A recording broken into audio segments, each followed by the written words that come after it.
Hi friends, ఇలా యాడ పెడితే ఆడ దిక్కకూడదు తిరుమలలో, ఎందుకంటే పులులు ఉంటాయంట.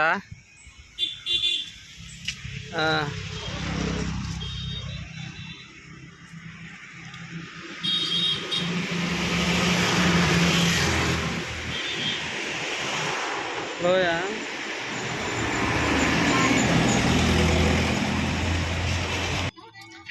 ఇలా యాడ పెడితే ఆడ దిగితే ఎత్తుకి వెళ్తాయంట పులులు. లిప్రో, చిరుత పులులు కాదు, లిప్రోలు ఉంటాయి ఇక్కడ ఎక్కువ. మన సైడ్ చిరుతపురి అంటాం.